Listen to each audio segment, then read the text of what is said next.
$40 billion. 40 billion.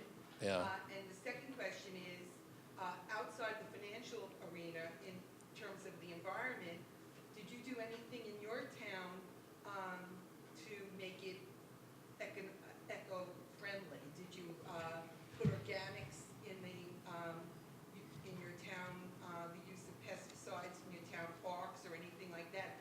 Do you have any kind of goals in the We have, that's that's two big questions. I'll do the second one first. I formed my environmental commission within the first 90 days of my being in office, and that commission was assigned the task of, preserving environmental issues, upgrading parks. We did a massive tree replenishment and planting program. We did an environmental overview and analysis of the town, and that commission continues to operate effectively. And that was the best thing I could do on the local level in that regard. Secondly, you asked, I think, how did you ask the first question? I was thinking about this. in terms of How long it would take? well, what do you vision as the roadmap in terms of getting New Jersey out of debt? Well, let's talk about the state's debt is, it is $40 billion. We're not going to pay it off in 4 years. But we need to put an end to the practice of borrowing without voter approval immediately. We need to structure a long-term debt reduction plan, just like you would have a mortgage on a house. It's going to take, 20, 25 years to do that, but we got to put an end to the skyrocketing debt immediately. And we need to make sure all the current debt issues, it's a complex issue. There's a lot of different bond issues out there, different financing instruments, and there's a lot of analysis. But my first goal, which has been my goal for years, would stop the government from borrowing any further. So it would be a policy issue of essentially doing what you did in your town, like Yes. I want to reestablish the debt limitation clause to the Constitution. The state government should not borrow another dime without putting it on the ballot. And if it's so important, then the voters are smart enough to make that decision.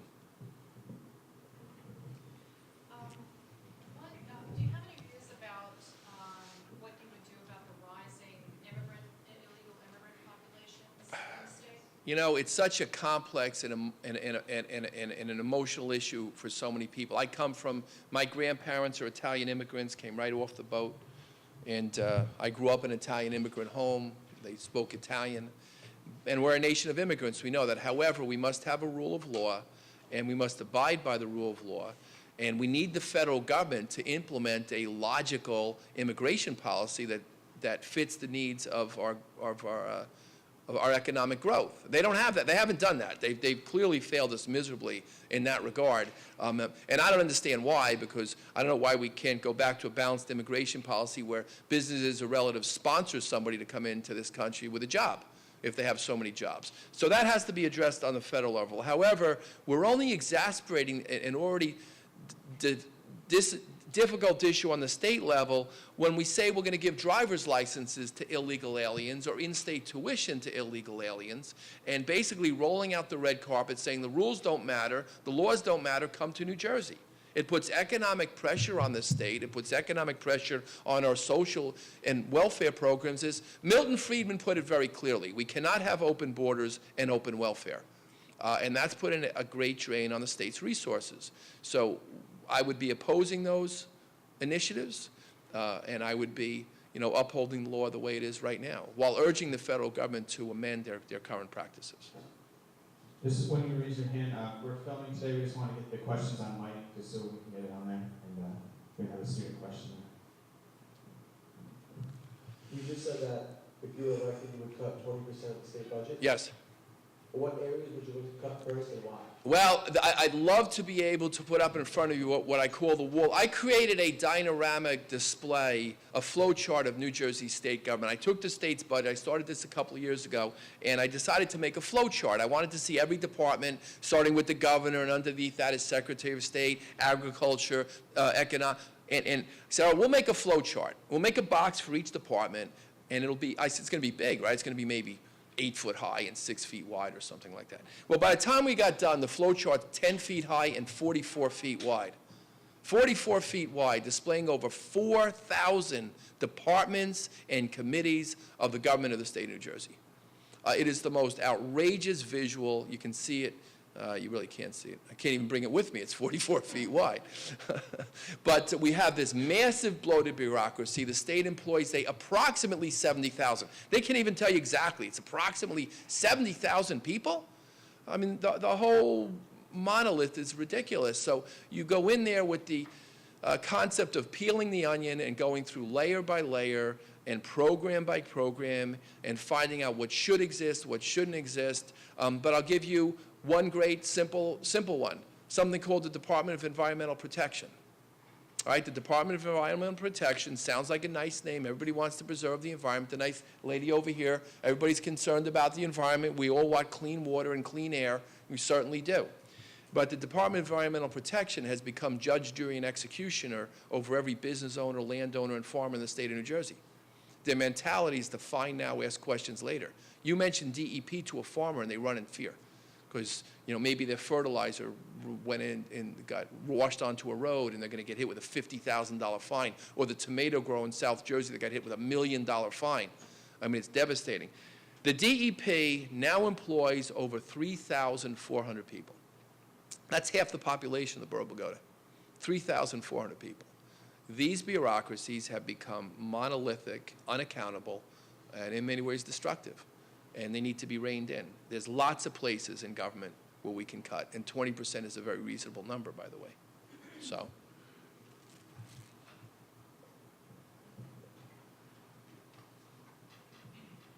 Hi, I have a twofold question. I'm taking this in a different direction.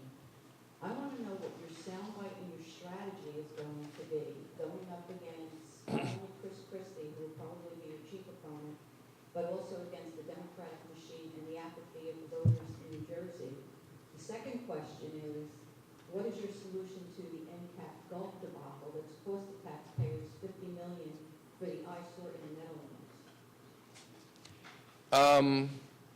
I don't know how apathetic voters are. We have the third highest outward migration of any state in the country. So I think that demonstrates that rather than apathetic, you see the ability to want to actually leave New Jersey. And I think that's because there's a frustration with the failure of current government policies. And we need to take those policies head on with a clear vision of cutting taxes and cutting regulations and bringing back true economic prosperity by allowing the private sector to grow real jobs and not rely on government programs. The difference between myself and John Corzine is very clear. John Corzine, nice man, I've met him, very personable, major believer in central government, believes in more big government, believes we should get rid of our small towns and communities and make them all into, like I said earlier, and I am the exact opposite. The current vision hasn't worked. If anything, it's less than worked. It's been a horrible failure. So we're going to put forth to the taxpayers a clear difference on how New Jersey should be governed, and I believe that will resonate.